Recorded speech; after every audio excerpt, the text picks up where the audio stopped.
대북 식량 지원 시도를 즉각 중단하고 무너져가는 경제를 살펴주시기를. 인생에 몰두하겠습니다. 경청의 협치 정신을 견지하겠습니다.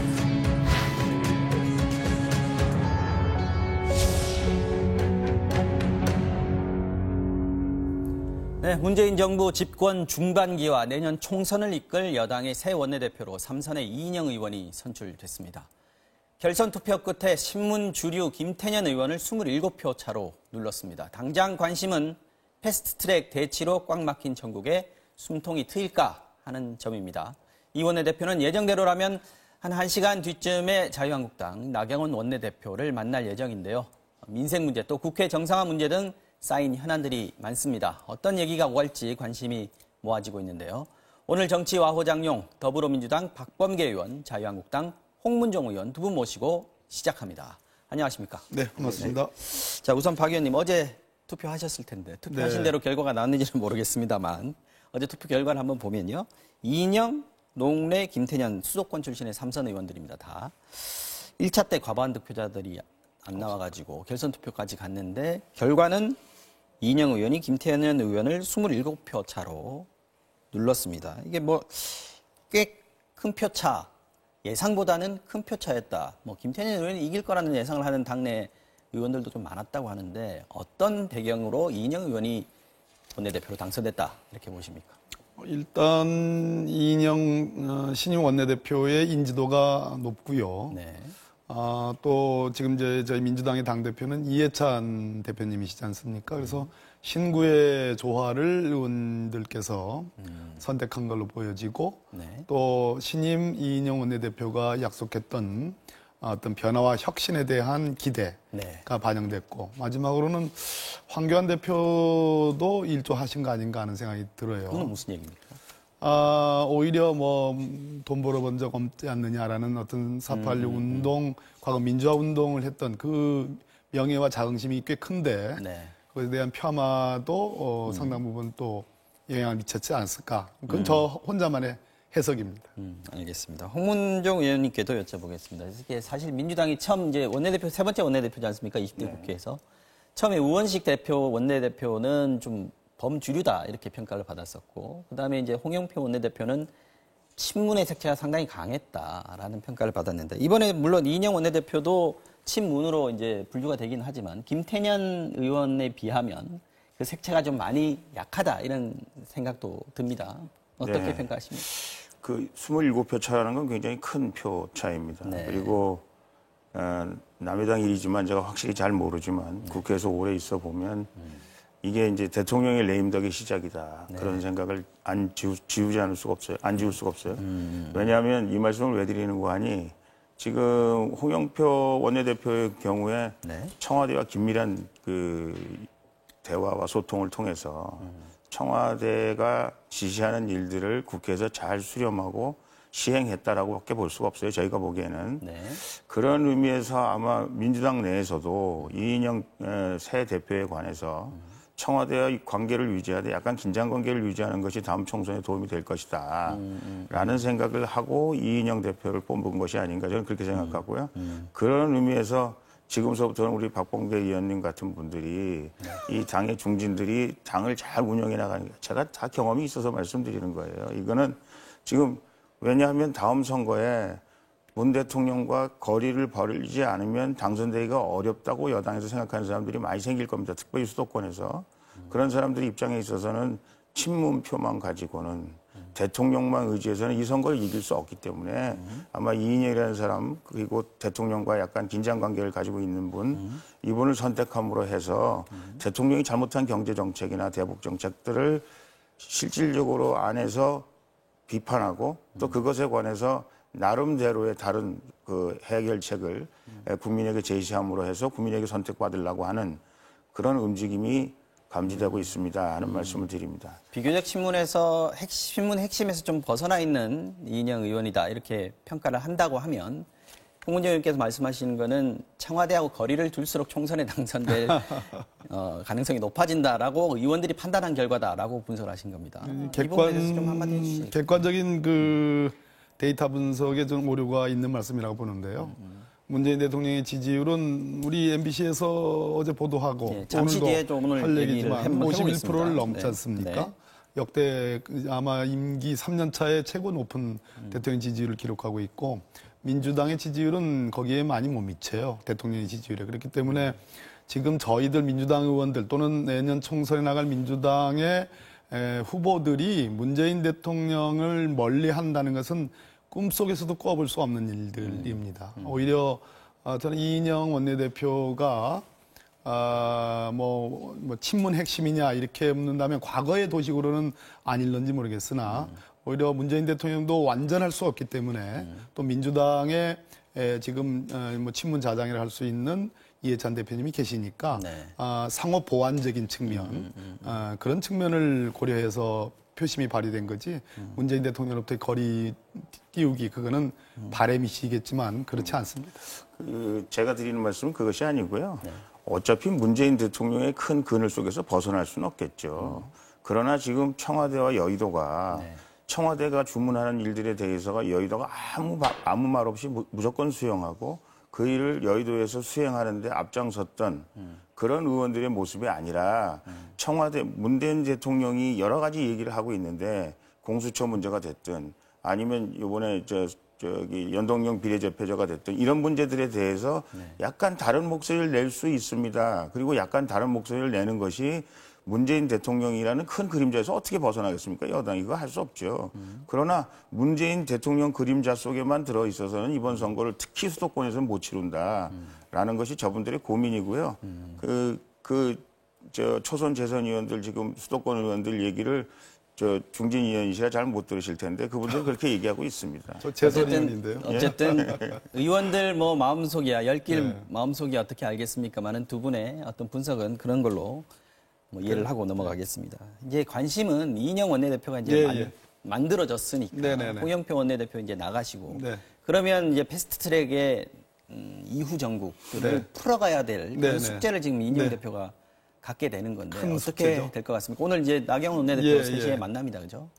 아마 나경원 원내대표는 지금 돌아오고 싶을 겁니다. 지금 황교안 대표께서 민심 대장정, 민심 투쟁 대장정인가? 민심하고 투쟁은 아닐 테고 민생 대장정인가? 이런 구호로 지금 전국적인 사실상의 저는 대선 대권 운동을 하신다는 느낌을 갖는 그런 걸 하고 계시는데 원내대표 입장에서는 안 따라다닐 수 없는 노릇이거든요. 근데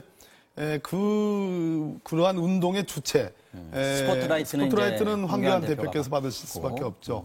나경원 원내대표는 국회의원이고 더군다나 원내를 이끌어야 되는 책임자이기 때문에 국회를 벗어나는 순간 빛은 가려지게 돼 있습니다. 그래서 돌아오고 싶으실 텐데 오늘 우리 이인영 민주당의 원내대표를 만나서 아마 제일 첫 번째 요구를 서로 상호 맞고발한 국회 선진화법 위반이라든지 또 저희들도 고발한 저희들도 고발당한 이런 것들에 대한 어떤 고리를 풀어달라라는 얘기를 하실 것 같아요. 제 느낌으로는 나 하나만 내가 다 안고 가겠다. 이렇게 그런 말씀도 전에 하셨죠. 그런데 법이라는 게 무슨 고무줄 잣대처럼 나만 처벌해라. 다른 사람은 다 무죄 방면하고 이런 방식으로 될 수가 없는 부분입니다. 이게 친고죄나 반의사불벌죄가 아니기 때문에 그래서 그런 어려운 문제가 있고요. 또 하나는 역시 패스트트랙 철회를 요구하실 가능성이 높은데 그건 역시 제가 이 자리에서도 말씀드렸듯이 그런 민주당 문을 닫으라는 거와 다를 바 없기 때문에 오히려 거꾸로 패스트트랙이 이제부터 시작이 됐으니까 돌아오셔가지고 충분히 경청하고 협의할 생각이 있으니까 들어오시라 이런 말씀 좀 드립니다. 지금 한국당에서는 계속 패스트트랙 철회 그리고 사과 이거 요구해 왔거든요. 대화의 전제 조건으로 그걸 얘기를 했었는데 오늘도 아마 그 얘기가 나올 것 같죠. 네, 그 얘기가 나올 것 같습니다만은 그 장외 집회를 지금 이제 그만두기가 굉장히 어렵게 됐다. 왜냐하면 그 MBC는 지금 MBC 여론조사하고 달리 리얼미터의 경우에는 지금 민주당과 한국당의 그 차이가 1.6%밖에 안 내. 당 지지율이 당 지지율 아주 붙었습니다. 아주 붙었어요. 오차 범위 내에 들어가 있지 않습니까? 근데다가 대통령 그 긍정평가가 부정평가를 이 거꾸로 됐어요. 그래서 이제 부정평가가 더 높아졌거든요. 제가 알기로는 긍정평가가 47.3, 부정평가가 48.6 이게 아마 이렇게 됐단 리얼미터가 말이에요. 어제 조사한 예. 걸 겁니다. 근데 이제 네. 모든 사람들이 다 곡쟁이들이 자기가 곡을 제일 잘한다고 생각하는 건 마찬가지로 아마 한국당에서는 지금 장외투쟁을 잘해서 이런 것들이 지금 이렇게 붐이 일어나고 있다. 그래서 이거를 당분간 지속해야 된다. 의원님께서도 이렇게 생각할 가능성이 있고요. 저는 지금 당원이기 때문에 거기에 대해서 뭐라고 말씀드리긴 좀 그렇습니다만은 하여간 어쨌든 한계는 있으나 지금 당장 그것을 뿌리치기가 어렵다. 그것이 아마 나경원 대표로서도 국회 원래 전략을 책임지고 있기 때문에 국회에서 어떻게 여러 가지 그 국정의 현안 문제들을 해결했으면 좋겠다 이렇게 생각하시겠습니다만은 당내로부터 우리가 장애투쟁을 계속해야 된다는 그런 이야기들을 멈추시기가 이게 그만둬라 이렇게 얘기하기가 참 어렵지 않을까라는 생각이 들어요. 근데 이게 굉장히 이 장외 투쟁이라는 것은 저희가 이제 야당 해보고 합니다만은 여기가 굉장히 그 함정이 있거든요. 그렇죠. 이것이 또 뛰어넘어야 될 새로운 벽이 있는데 그거는 뭐 여기서 말씀드릴 건 아닌데 당 지도부가 그거는 좀 생각했으면 좋겠다. 말씀해 주시죠. 뭐 뛰어넘어야 될 게 뭡니까 지금? 이것이 이제 말이 세지고요. 자기 지지자들이 거기에 집결하는 그런 그런 아주 큰 효과가 있긴 하는데 이 사실은 자기 지지자만 가지고는 선거를 이길 수가 없는 거거든요. 그 지지자를 넘어갈 때 문제가 있고요. 또 이게 한두 사람만 마치 대통령 후보만 부각되는 것 같은 그런 분위기면 내년 총선은 대통령 선거가 아니고 국회의원 선거거든요.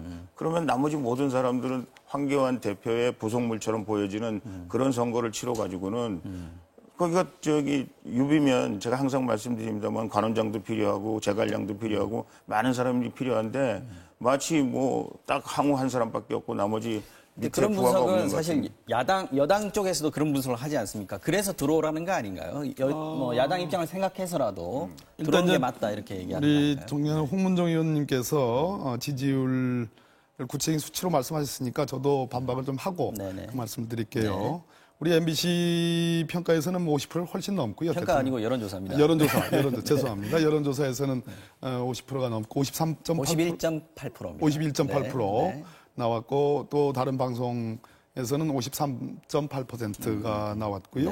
정당 지지율도 리얼미터를 말씀하시는데 늘 정기적으로 하는 갤럽인 곳에서는 항상 민주당과 자유한국당의 차이가 민주당이 한 13% 이상 높습니다. 마찬가지로 우리 MBC 36.9 대 24.7, 13% 정도 차이 나고요. 다른 방송국에서도 34.7 대 21.7로 상당히 차이가 많이 나요.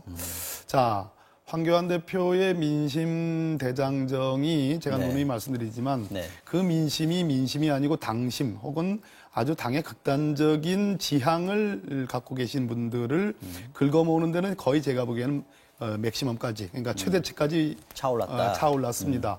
아마도 문재인 대통령에 대해서 부정평가를 내리는 지금 뭐 여러 여론조사에 보면 40%에서 한 45% 정도에 나오는 부정평가 그분들을 보수 유일 제1야당이라는 한국당, 자유한국당의 이름으로 그분들까지 다 결집을 시키겠다. 그런 의향의 지금 그 운동이라면 그것은 큰 착각이다라는 생각을 드립니다. 절대로 그렇게 해서 지금 민심과 오히려 동떨어져 있는 그러한 지역 순회 방식으로는 민심이 돌아올 수 없고 거꾸로 저희들이 해봐서 압니다. 실제로 문재인 대통령께서 대표를 하실 때 과거처럼 저희들이 장외로 나가서 돌지 않고 국회 내에서 국정농단을 열심히 참 조사 분석하고 또 입법적인 대안들을 만들고 국회를 중심으로 저희들이 야당으로서 역할을 했을 때 국민들이 야당을 대안정당으로 봤거든요.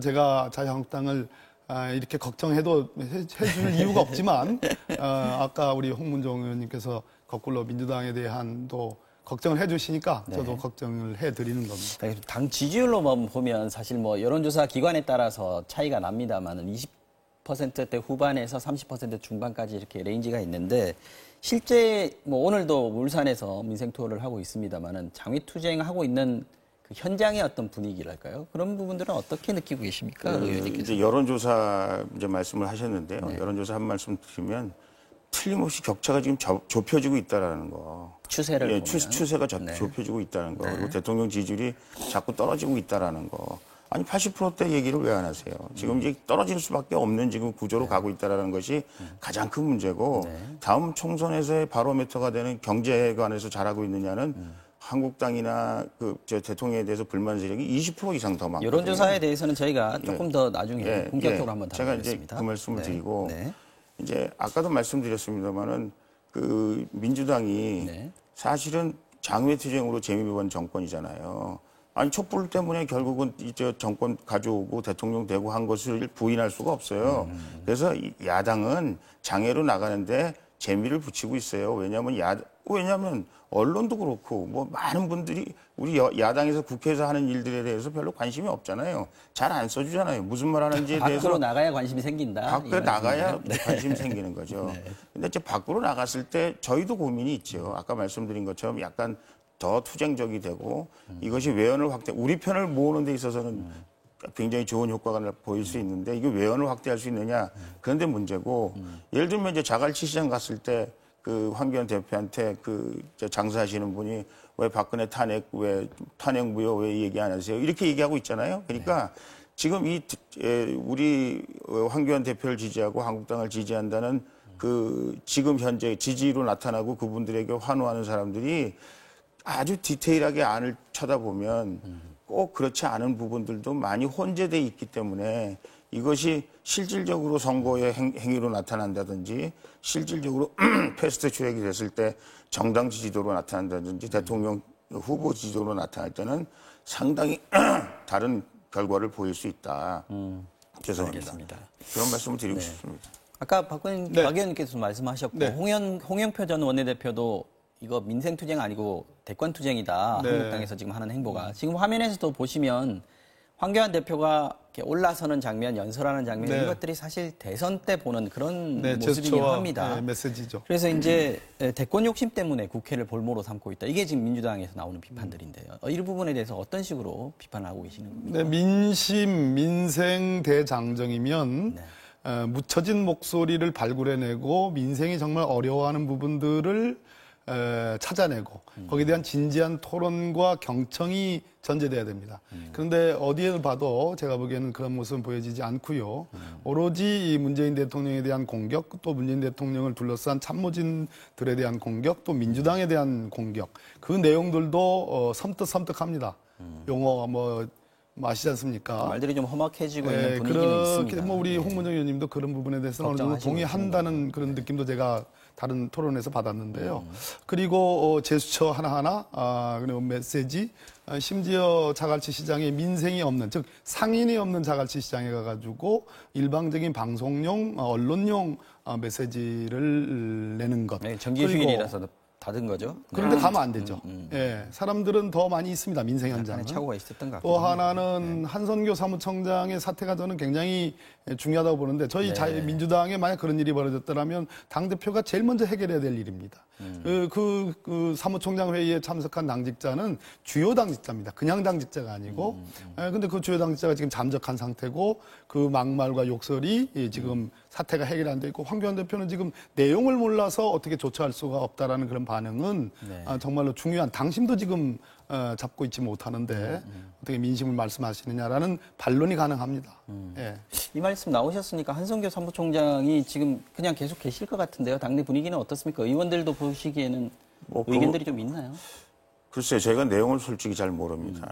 또 그분 성격으로 봐서 그렇게 호락호락 물러날 분이 아니고요. 그런가요? 또 이제 황 대표님 입장에서 보면 이제 당내 분위기랄까 아니면 국회 분위기는 잘 모르시는 분 아니에요. 해보신 적이 없기 때문에. 그래서 아마 그 한성교 사무총장한테 많이 의존을 하고 있었던 것 같은 그런 느낌인데 글쎄 모르겠습니다. 이 문제를 어떻게 처리해야 될지. 저도 사무총장을 지냈는데 굉장히 의례적인 일이거든요. 이런 일은 잘 안 일어나는 일인데 하여간 어떻게든지 잘 해결이 됐으면 좋겠다 그런 생각을 하고요. 우리 황교안 대표에 관해서 자꾸 장외에서 왜 자꾸 그러냐 이렇게 말씀하시는데 그분은 국회의원이 아니에요.